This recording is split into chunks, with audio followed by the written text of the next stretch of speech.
Hello, happy Saturday. So today, what we're going to do for homework this week, and before we head down to the Holocaust Museum, and thank you, everybody has their permission slips in. So one of the things I want to do is walk through what was happening in the big countries involved in World War II, not the United States. We'll do the United States in class on Monday as our class, but I want to make sure we've got that basically covered what was going on and what was happening in other parts of the world that is going to lead to some of these things. The one thing that I want you to have with you is, or have out and ready to take notes on, is I posted a timeline starting in 1933 that goes up through 1940, or actually 1930 to 1941. The first part, there's a little section there of the 20s, because some of the things we'll talk about happened in the 20s, and you can just jot them down. It's not to keep detailed notes, but I want you to just have a sense so that you can look from one country to the other, sort of right beside each other, and know what's happening and how they're all interrelated. And you'll see this crescendo of events and just this confluence of all these things that ultimately are going to culminate in World War II. So go get that, pause me, and go get that right now, or if you don't have it already, okay? So I'll just wait here for a second. Okay, hopefully you've turned me off and now you're gonna be ready to go. So rise of dictators. One of the things that is most important for you to understand about this period, and I think one of the most important lessons that you can hopefully take with you from this unit, is that there are never simple answers to economic crisis. There's never simple answers to political crisis. And anyone who provides you with simple answers to very complex questions is not being straight with you. I think that we tend to believe that that there, I guess somehow there's a superior person out there who can solve things or whatever. Typically, when you have someone who basically has very simple responses to complex questions, is basically just pulling the wool over your eyes. Because what they're doing is it's part of this sort of this cult of personality that they end up developing. Many times these same people require absolute trust in them. They often, not always, but often have a tinge of nationalism. They talk a lot about the superiority of their own people, the inferiority of somebody who opposes them, the good, the bad. They're very stark black and white terms. There is a fundamental appeal to cruelty. We as human beings are all capable of tremendous kindness, but we're all very capable of tremendous cruelty.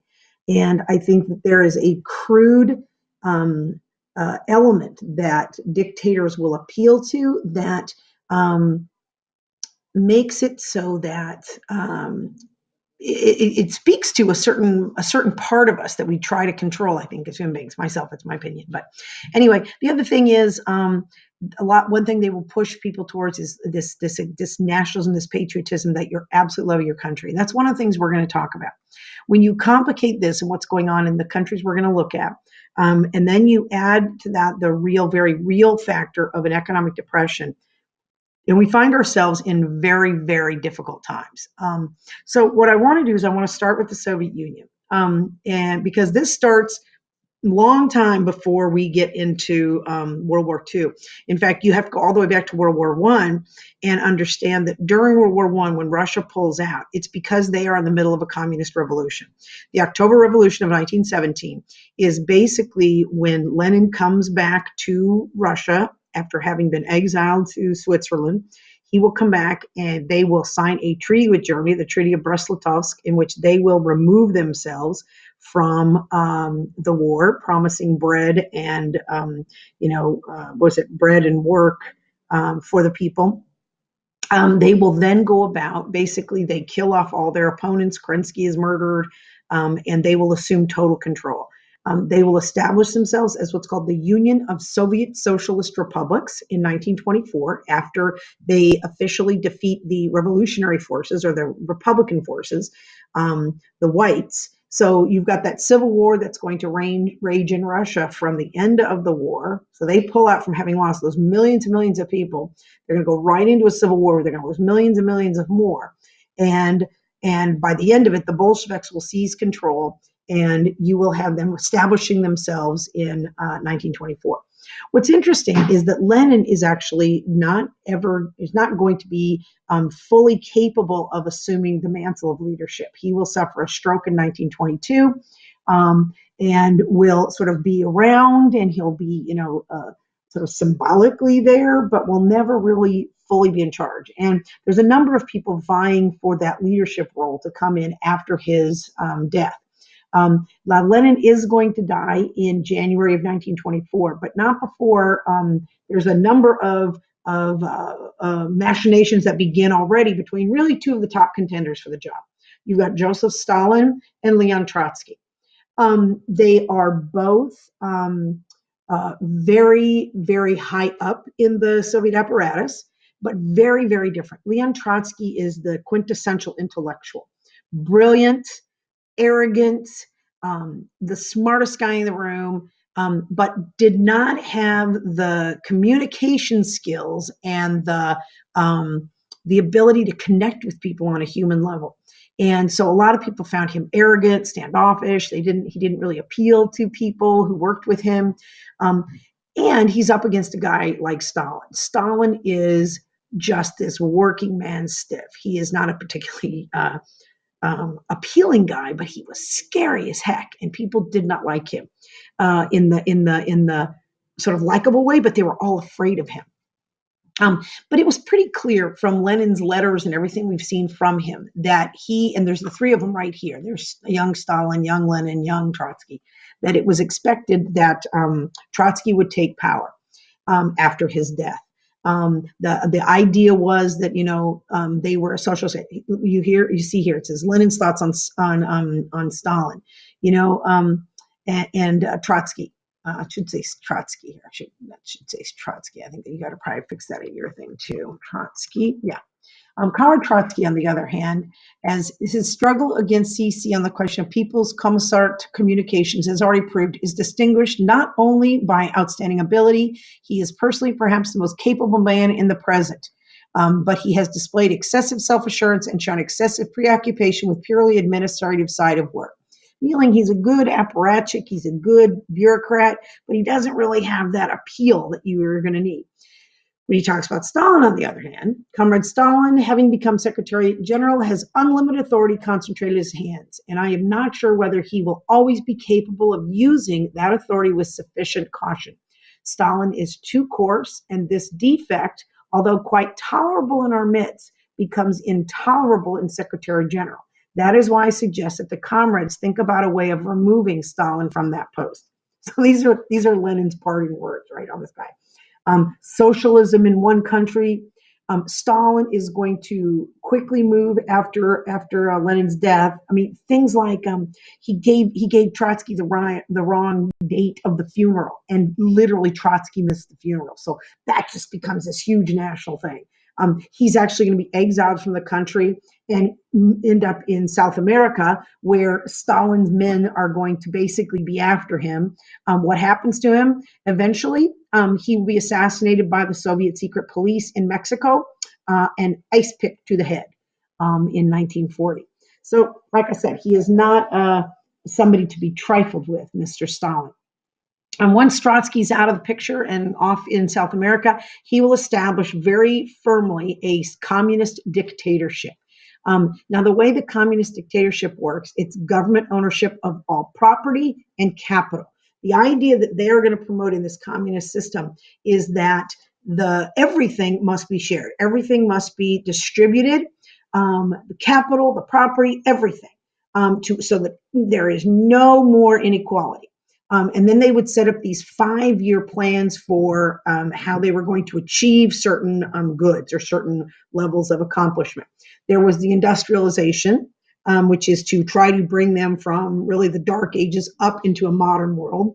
Collectivization of agriculture, which is the part of where they took over and created these community farms, to restriction the manufacture of consumer goods. It wasn't about you, and it wasn't about the stuff you wanted. It was about working for the state. But everything in the government or that is produced in the country is under strict state control.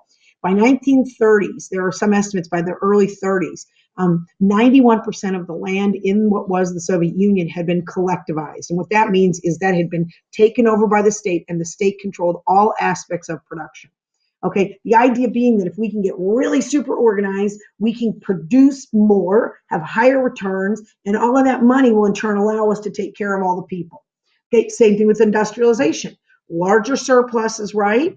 From the agriculture sector, you're going to have to feed this huge industrial workforce. Lots of machinery. They're going to be exporting a lot of the foodstuffs that they're getting. So this is all going to lead to this very successful, very economically powerful country. The goal is to transform them from this rural nation, this agricultural nation, which they have been, to a major industrial superpower. By 1937, they will be the second largest industrial superpower in the world. Now, all through this time, you're also going to have the Soviet Union playing a number of games, if you will, because they're trying to make themselves, a member of the international community. So you're going to see them part of the World Disarmament Conference. You're going to see them taking part in setting up relations with the United States. League of Nations, they're going to join in 1934. They're going to be fighting in not fighting, but supporting the revolution forces, the Republican forces in the Spanish Civil War. So part of it is this idea of Stalin is this creating a crisis, and sort of if you're constantly living in crisis mode, then the government is able to sort of assert and maintain more control. So if there had been a crisis in our country, if there had been a crisis in our country, if there had been unemployment, the scourge of the working class, if there had been abject poverty, if output hadn't gone up, if our workers and peasants hadn't had such good government who looked after them, who cared about them, in a word, if you had lived badly, joyously, we would not have heroes and heroines of socialism, I can assure you. So it's this whole idea that they're trying to, my dog is making noise here, so they're trying to provide things. So I'm going to pause you momentarily if I can't. I don't know how to do that. Wait here. I'm going to pause you. And we're back. Okay, so the dog's now in, so hopefully they'll be quiet. Okay, so where it gets really interesting in the Soviet Union is you study the Soviet Union. And again, I'm just giving you a very cursory, overview of what's going on. From 34 to 39 is a one of the most terrifying periods in the Soviet Union. Stalin is an extraordinarily paranoid man. He is an extraordinarily fearful man. If he ever had any suspicion that you were a threat to him or that you could in any way challenge his power or authority, he'd kill you. And I'm not talking about just joke, he'd kill you. Firing squads were the norm. Labor camps. They would go through these things that they would call purges. Purges were basically where they would just decide that this group of people, second lieutenants were a potential threat, and they would basically go in and kill all the second lieutenants in the Soviet Union. Arbitrary execution, suspicion of saboteurs, imprisonment, massive surveillance, government control of the media, so nobody's complaining about it, nobody's talking about it. Labor camps set up in Siberia where millions of people are sent if they challenge the government, if they had contacts that Stalin didn't approve of, if in any way there was some kind of perception that they could, be a problem for Stalin, then you are off to Siberia. One of the interesting things, and note the timing of this, 1937 to 1938 is known as the Great Terror. In one of his more paranoid rants, and believing that many of his military officials were preparing to kill him and preparing to overthrow him, he decided to get the jump on them. And in basically a very short period, in several months, it was about a 9-month period, he will basically purge his military. And if you look at the numbers here, 3 of 5 marshals. Okay, that's what in the Soviet Union is apparently a 6-star general. 13 of 15 army commanders, 8 of 9 admirals. I mean, just look at those numbers. If you look at the picture here of Stalin with this guy named Yezhov, I think it's like Yezhov or something like that. This gentleman here was one of the guys who was his right-hand man for many years. During the purge, he disappeared. And not only did he disappear in real life, he disappeared in all photographic evidence. He literally was, look at that. They reworked it, and that's like they literally wiped him out of photos. There are all these photos of people in groups, and then somebody went in and they removed him from all these photographs. He basically had a couple quotes that he was very familiar with Stalin. Death is the solution to all problems. No man, no problem. One death is a tragedy, 1 million a statistic. So gives you some indication of the depths to which this man would go. Now, one of the things that people are most, I think, confused by was what will happen in 38, which is the Molotov-Ribbentrop Pact. This here is Stalin and his men meeting with the Soviet, or excuse me, the German, ministers. And it basically was a secret agreement to divide Poland. So Poland is on this map here. The left side of the Poland is in black. The right side of Poland here is in red. And if you'll notice these yellow sort of arrows coming out of the Soviet Union, these are the areas that the Soviets are going to advance in World War II before they became part of, there's a weird glare, became part of the, advanced before they became one of our allies. And if you'll notice who's divided here, it's Poland. It's basically a secret decision or a secret agreement that they're going to be dividing Poland as part of their plan. Excuse me. It was a totalitarian state, strict government control of any opposition, absolute control over citizens, no civil rights. I mean, just follow down that timeline. You don't need to know all these periods specifically, but generally speaking, I think looking at the last couple of quotes here gives you some indication of who Stalin was. There's a British historian named Norman Davies who counted 50 million people killed between 24 and 53, excluding wartime casualties. You also have here a book written by a Soviet man who talked about 56 to 62 unnatural deaths in that period, 34 to 49 million, almost exclusively linked to Stalin. What the heck, man? I got some weird light thing going on here. Here we go. What's going on? I lost you. All right, we'll try this way. The sun's coming in. It's sun setting, so that's why we might be having some weird light here. Anyway, we'll try it this way. Okay, so we'll do it this way. Maybe then it won't be quite so glary. All right, so that's it. That's the Soviet Union. Japan, little different scenario. Actually, you know what? I'm going to stop here and then I'll just do a separate one on Japan. So there'll be Soviet Union, Japan, Italy, Germany. Okay. Actually, I'll do Japan and Italy together. So this one I'm going to stop right here. It's 15 minutes.